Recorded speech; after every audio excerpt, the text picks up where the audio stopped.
मैं परिंदा बेसब्र था उड़ा जो दर बदर, कोई मुझको यूं मिला है जैसे बंजारे को घर। नए मौसम की सहर या सर्द में दोपहर, कोई मुझको यूं मिला। চারিপাশে ঘন কালো মেঘে আচ্ছাদিত, যেন দিনের বেলাও রাত হয়ে আছে। বাহিরে ঝড়ো হাওয়া বইছে, তীব্র দমকা বাতাসের সাথে ভারী বৃষ্টিপাত এবং প্রায়শই থেকে থেকে বজ্রপাত হচ্ছে, যার ফলে বিদ্যুৎ চমকে ধরণী ক্ষণে ক্ষণে আলোকিত করে তুলছে। তীব্র বাতাসের তোপে বড় বড় গাছগুলো এপাশ ওপাশ হেলে পড়ছে। দুপুর গড়িয়ে বিকেল নেমে এলো, তবুও যেন এই তীব্র বর্ষণ থামার নাম নিচ্ছে না। জাঙ্কুক তার রুমের বেড সাইডে বসে ল্যাপটপে কিছু কাজ সারছিল, তখন দরজায় কড়াঘাত করে।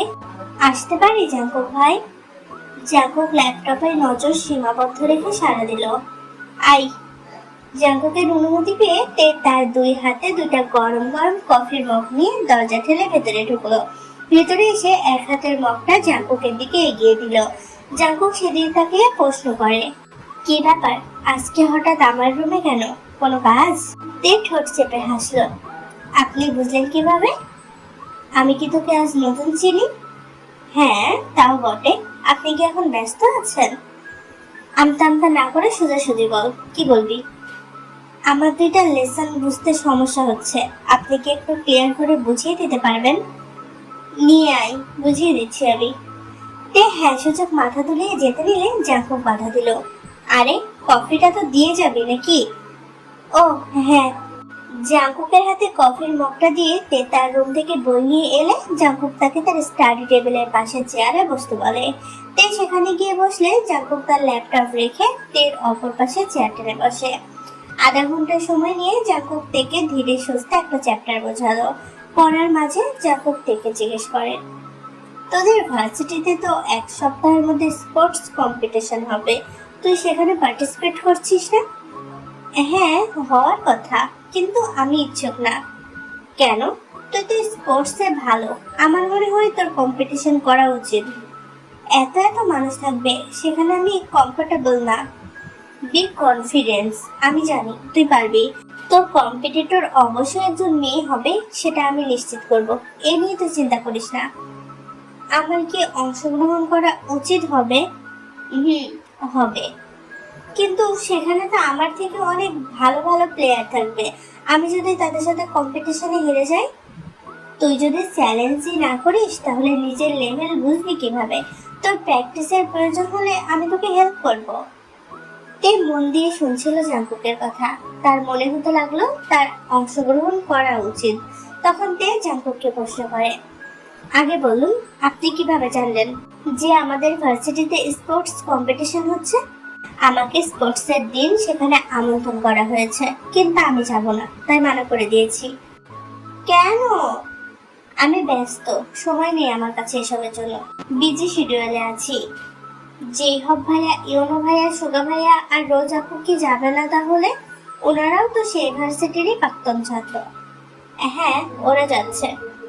তাহলে আপনারও যাওয়া উচিত, আপনি গেলে আমারও ভালো লাগবে। এর আগের প্রোগ্রামে না গিয়েছিলেন আপনি? জাঙ্কুক কথা ঘুরিয়ে বলে, বাদ দে, মন দিয়ে পড় এখন। জাঙ্কুক দ্বিতীয় চ্যাপ্টারটা খুলে তেকে পুনরায় বোঝাতে শুরু করলো। জাঙ্কুকের মনোযোগ যখন বইয়ের পেজে আবদ্ধ, তখন তে তার মনের অজান্তেই জাঙ্কুকের মুখবয়ব পর্যবেক্ষণ করে।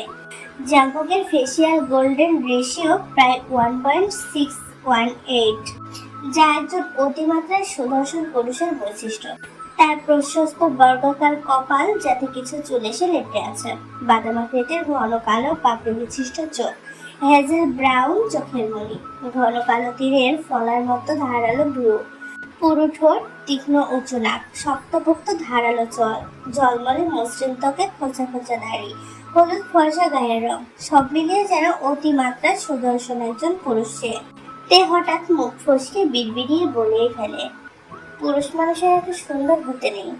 কথাটা অস্পষ্টভাবে জাঙ্কুকের কানে গিয়ে ঠেকলো। জাঙ্কুক মুখ খুলে কপাল কুঁচকে তের দিকে তাকালো। তোর মনোযোগ কোথায়? এতক্ষণ কি পড়ালাম, কিছু বুঝেছিস?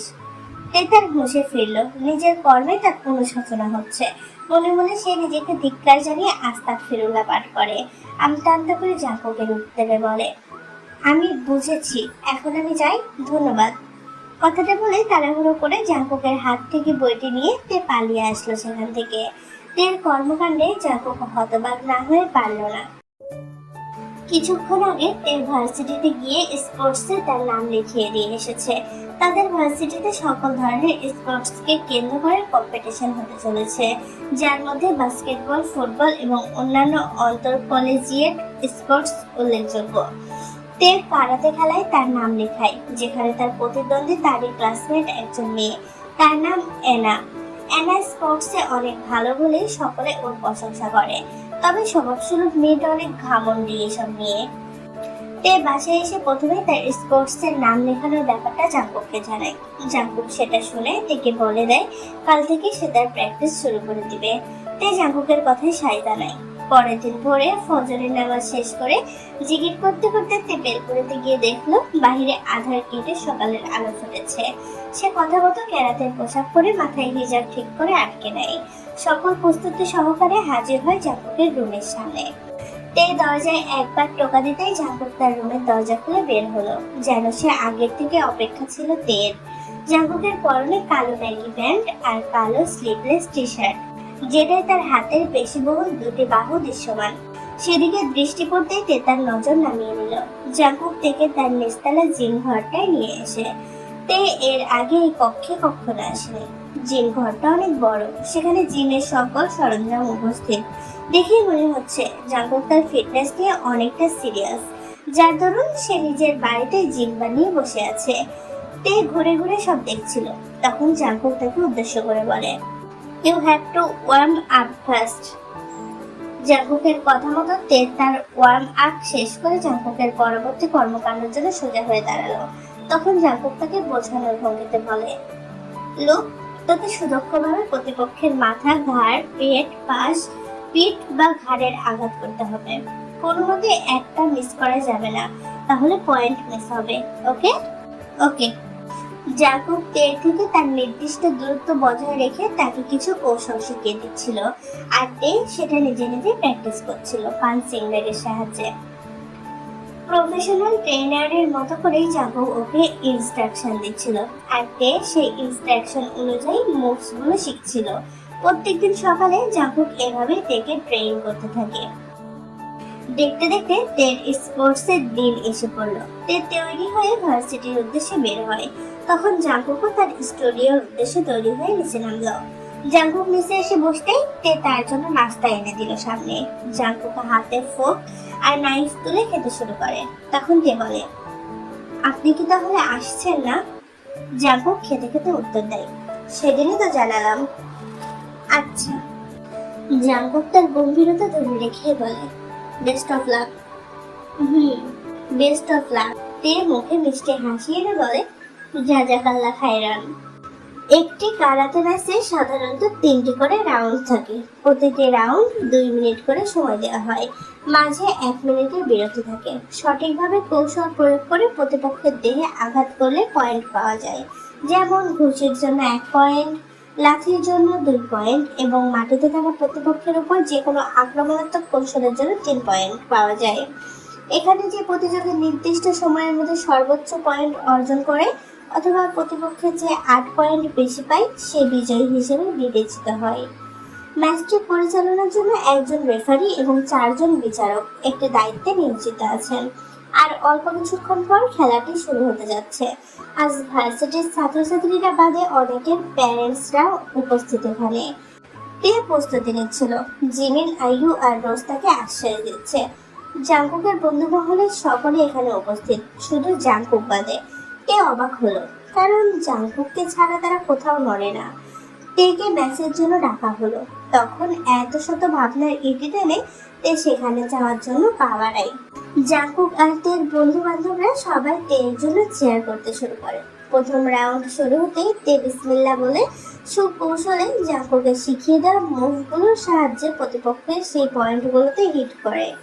প্রথম রাউন্ডে 2 মিনিট অতিবাহিত হলে রাউন্ডটি তে জিতলো। এরপর তাদের 1 মিনিট বিরতি দেওয়া হয়। তে প্রথম রাউন্ডে ইউকো আর ওয়াজা আরি মিলিয়ে 3 পয়েন্ট পেল। 1 মিনিট পর দ্বিতীয় রাউন্ড শুরু হলো। প্রথম রাউন্ডে হেরে তের প্রতিপক্ষ এনা এবার তের উপর আক্রমণাত্মক হিট করা শুরু করেছে, যেটা তে সামলে উঠতে পারল না। পরপর তেকে হিট করে সে 2 পয়েন্ট পেয়ে দ্বিতীয় রাউন্ডে জিতে গেল। আবারও 1 মিনিট বিরতি। বিরতির পরে তৃতীয় আর শেষ রাউন্ড শুরু হবে। তে দিকে আইও পানির বোতল এগিয়ে দেয়। তে বসে বিসমিল্লাহ বলে সেটা ঢক ঢক করে পান করে নিল।